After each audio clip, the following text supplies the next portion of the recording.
Хэмнэл радио 91.7 болзоо өгүүлэг. Ажил амьдрал гэж явсаар хагаад ижидээ очиж чаддаггүй байлаа.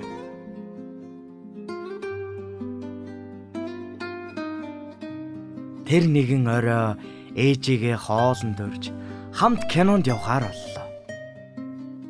Ээж минь эхэндээ нэг л санаа зовнсон маягтай. Бүх зүйл хэвэн бидтэй. Ямар нэг юм тохиолдоогүй биз? Гэж надаас асуулаа. Ээж минь шүн ирсэн гар утасны дуудлага, гинтийн урилга цайллагны цаана ямар нэгэн таагүй мэдээ байдаг гэдэгт итгэдэг байсан юм л да. Би ээжээ бүх юм сайн. Зүгээр л тантай хамт баймаар санагдаад гэхэд хоёулахнаа юу гэд баг зэрэг бодол хийснэ. Тэгвэл надад сайхан байна гэж хэлсэн.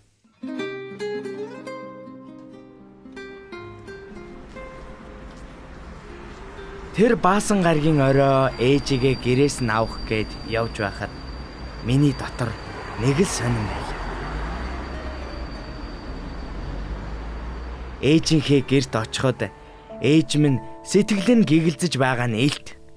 Хувцас айл хэдийн өмсч гисэн хаалганыхаа цаана хүлээж байх нь тэр. Үсээ янзлуулж хамгийн сүүлд аавтай минь гэрлэлтийн оогоо тэмдэглэхдээ өмсөж байсан даашин за өмсчээ. Ээж минь ямар сайхан харагдаж байваа. Тэгээд миний машинд суухдаа би найзуудаа миний хүн өнөөдөр намайг гадуур авч явна гэд хэлчихсэн. Тэд орой хаагуур юу хийснийг минь асууж шалгах гээд хүлээж байгаа да гэж хэлээд машинд суучихлаа.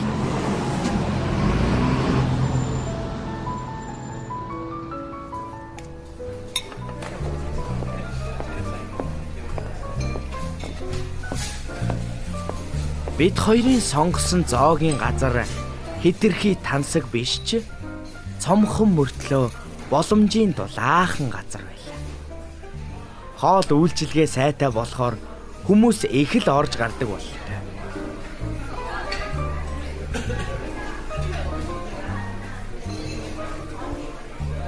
Ээж минь хатан хаан шиг л намайг сугдаж ороод шууд ширээнд суучихлаа.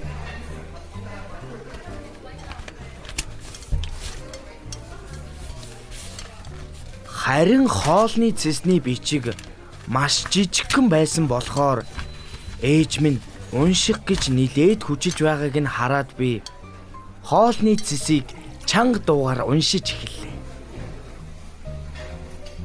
Уншиж байгаад харахад ээж минь нулимсаа арчиж байх нь тэр.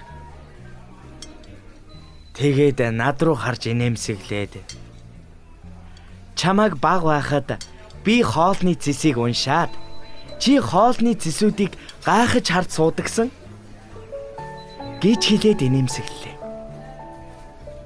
Тэгэхэд би одоо та тайван сууж бай. Харин миний өрөө төлөх цаг нь ирсэн гэж хэлээд бүх хоолны цэсийг чанга дуугаар уншиж өглөө.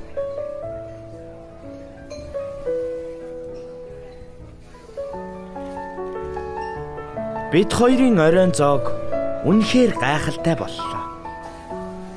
Оройжин сайхан зүйлсийн тухай ярьж, хуучны явдлуудыг дурсаад энээлдэж суусаар байтал цаг хэрхэн өнгөрснийг ч анзаарсангүй.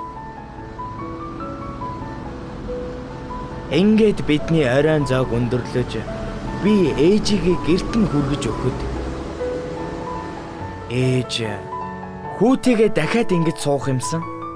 Гэхдээ дараагийн удаа би урин шүү гэж хэлэхэд би ч зөвшөөрч бид хоёр дахин нэг оройг хамт өнгөрүүлэхээр тохиролцоод салцгаалаа.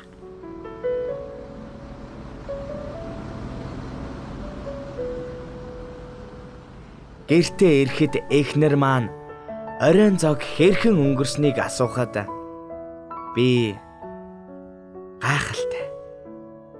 Гайхалтай сайхан. Миний төсөөлж байснаас ч гоё гэж хариуллаа.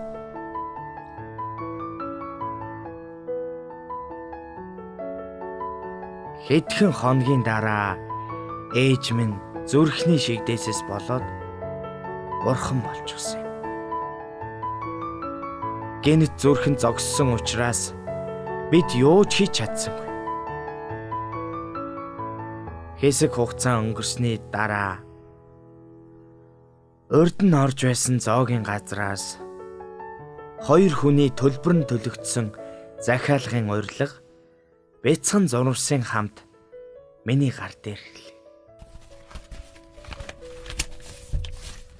Зурваста хүм би зоогийн газарт захиалга өгч төлбөрийн урьдчилан төлж өглөө. Яагаад гэвэл чамтай дахиж уулзаад болзоонд явж чадахгүй гэдгээ би мэдэж байсан.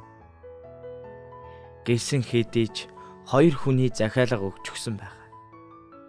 Хантайгаа очоорой. Хүүтэйгээ хамт оройн зоог барих надад ямар сайхан байсныг чи төсөөлөхгүй дээ. Хүүдээ хайртай шүү. Ээжээс нь гэж бичсэн байсан.